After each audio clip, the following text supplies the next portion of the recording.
ഞാൻ എൻ്റെ ജീവിതത്തിൽ ഞാൻ മനസ്സിലാക്കിയ ഒരു സത്യം എന്തെന്ന് വെച്ചാൽ മതഭ്രാന്ത് തന്നെയാണ് മനുഷ്യൻ്റെ ഏറ്റവും വലിയ രോഗം. മറ്റ് ഏത് രോഗവും നമുക്ക് ചികിത്സിച്ച് സുഖമാക്കാം, എന്നാൽ മതഭ്രാന്ത് മാത്രം ചികിത്സിക്കാൻ സുഖമാക്കാൻ കഴിയില്ല.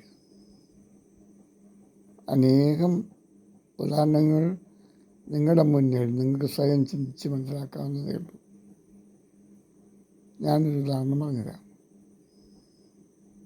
എനിക്കൊരു കൂട്ടുകാരുണ്ടായിരുന്നു. അവൻ്റെ പേര് ഡേവിഡ് എന്നാണ്. ചെറുപ്പകാലത്ത് അവൻ കൂടെ നടക്കും, കൂടെ എല്ലാ കാര്യങ്ങൾക്കും കൂടെ ഉണ്ടാവും. എന്നാൽ ഈ അടുത്ത കാലത്ത് അവനൊരു അസുഖം വന്നു. അപ്പോൾ മരുന്ന് വാങ്ങിച്ച് കഴിച്ചുകൊണ്ടിരുന്നു. ഗുളിക ഡോക്ടറെ കണ്ട് ചികിത്സിച്ച്. യഥാർത്ഥത്തിൽ ആ മരുന്നിലാണ് അവൻ സുഖമായത്. എന്നാൽ ഈ മരുന്ന് കഴിച്ചുകൊണ്ടിരുന്ന കാലത്ത് ഈ പെന്തിക്കോസ് വിഭാഗത്തിൽപ്പെട്ട ഒരു കൂട്ടരെ അവൻ്റെ വീട്ടിൽ വരികയും അവന്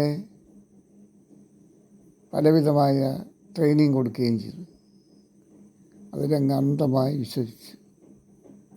അപ്പോൾ ആ വിശ്വാസത്തിൽ അവന് തോന്നി അവർ പ്രാർത്ഥിച്ചതിലാണ് സുഖമായതെന്ന്. അങ്ങ് 100% വിശ്വസിക്കുകയും ചെയ്തു. അതിൻ്റെ കൂടെ പാസ്റ്റർ പറഞ്ഞു കൊടുത്തതും ആ ഉപദേശി പറഞ്ഞു കൊടുത്തതും,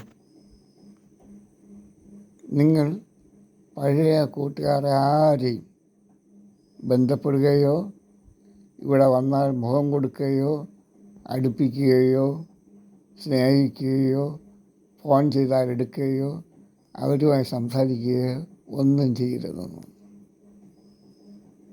ഞാനിപ്പോൾ ഫോൺ ചെയ്താൽ എടുക്കില്ല. അതായത് എടുത്താൽ തന്നെയും അവൻ്റെ ഭാര്യ എടുത്തിട്ട് പറയും, അതൊന്ന് ദൂരെ പോയി, ഇവിടെ ഇല്ല, തൊട്ടടുത്താണുണ്ടാവും, പക്ഷെ സംഗതി ബന്ധിക്കോസാണെങ്കിൽ കള്ളവേ പറയൂ. ഇതാണ് മതഭ്രാന്ത് കൊണ്ടുണ്ടാകുന്ന നേട്ടം. വേറെ എനിക്കറിയാവുന്ന അനേകം ചരിത്രങ്ങളുണ്ട്.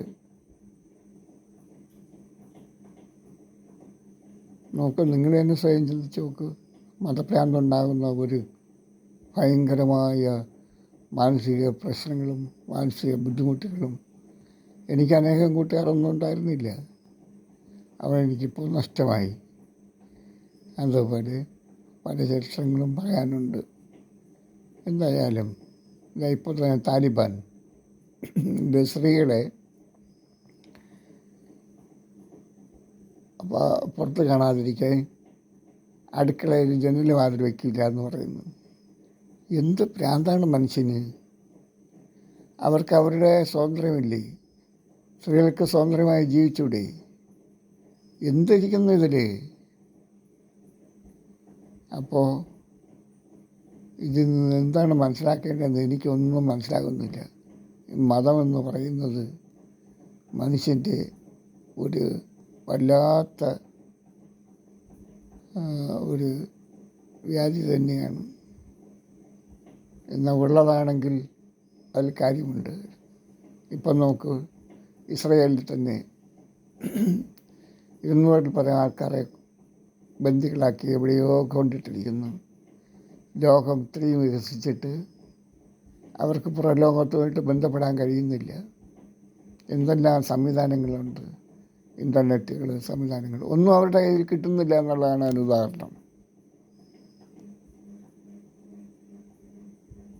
അവരെ അപ്പോൾ എവിടെയോ അകപ്പെട്ടു പോയി. അതിലൊന്ന് നിങ്ങളാണെങ്കിൽ ഒന്ന് ചിന്തിച്ച് നോക്ക്. മാനസിക നില രാത്രിയും പകലും 1 വർഷത്തിൽ കൂടുതലായി അവർ ബന്ദികളായി കിടക്കുന്നു. കുട്ടികളുണ്ട്, സ്ത്രീകളുണ്ട്, പുരുഷന്മാരുണ്ട്. ആണായാലും പെണ്ണായാലും കുട്ടികളായാലും എല്ലാം മനുഷ്യരല്ലേ? ഒന്ന് ചിന്തിച്ച് നോക്കുക അവരുടെ മാനസിക നില. അതിലൊന്ന് നിങ്ങളാണെങ്കിൽ അതൊന്ന് നിങ്ങളായിക്കൊണ്ടൊന്ന് ചിന്തിച്ച് നോക്കിയേ. അവരെ അവർ അവരാണ് അവരുടെ ദൈവമാണ് യഥാർത്ഥ ദൈവമെന്ന് വിശ്വസിക്കുന്നവരാണ് യഹോവയെ ആരാധിക്കുന്നവരാണ് അവരെ രക്ഷിക്കാൻ ഒരു ദൈവത്തിന് കഴിയുന്നില്ല, അവരുടെ ദൈവത്തിന് കഴിയുന്നില്ല. അപ്പോൾ അതിൽ നിന്ന് മനസ്സിലായിക്കൂടെ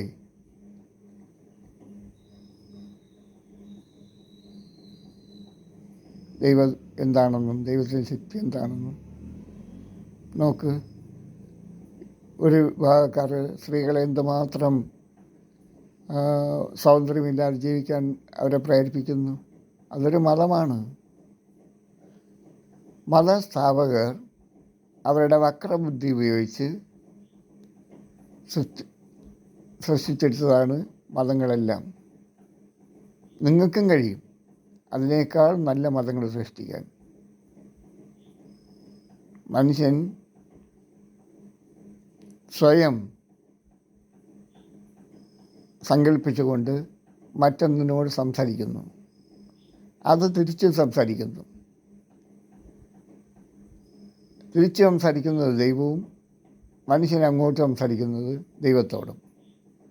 അങ്ങനെ സ്വയം അതൊരു വല്ലാത്ത ബുദ്ധിയിൽ നിന്ന് ഉണ്ടാക്കിയെടുക്കുന്ന ഒരു വക്രബുദ്ധിയാണ്. യഥാർത്ഥത്തിൽ ദൈവം എന്നുള്ളതൊരു സങ്കല്പം മാത്രം.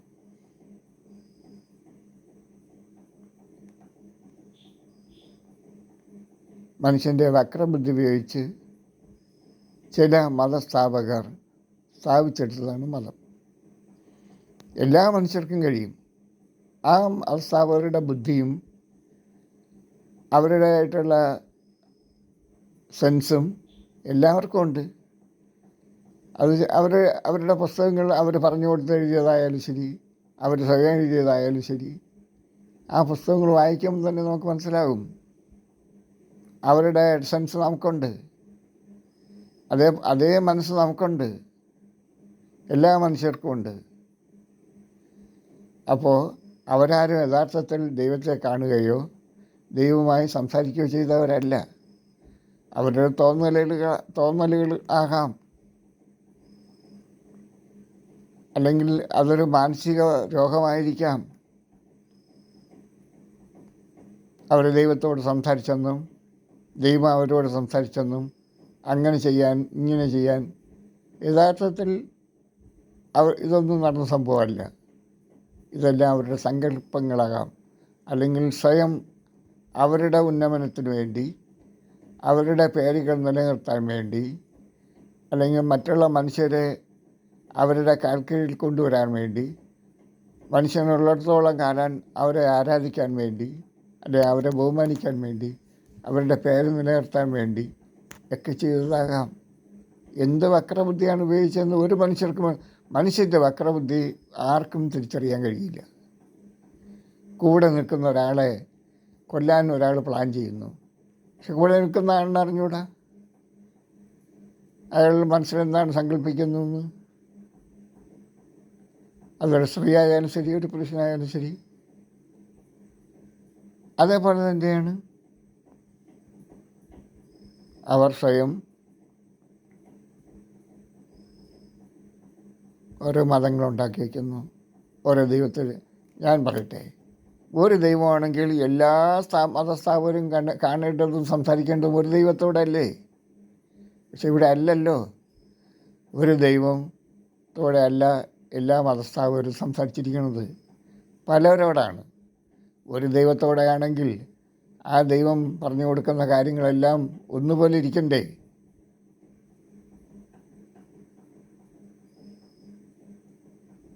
അങ്ങനെ ഇരിക്കുന്നില്ലല്ലോ. പല ദൈവങ്ങളും പല രീതിയിലല്ലേ ജനങ്ങളോട് സംസാരിച്ചിരിക്കുന്നത്.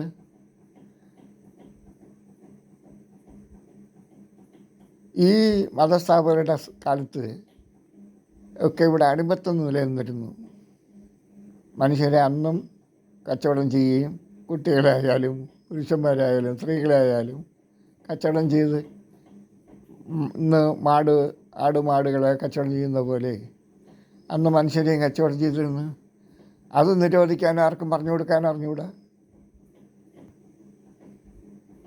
ഇനി ഈ മതസ്ഥാപകർ ചെയ്ത പ്രവർത്തികൾ ഒന്ന് ചിന്തിച്ച് നോക്കിയേ.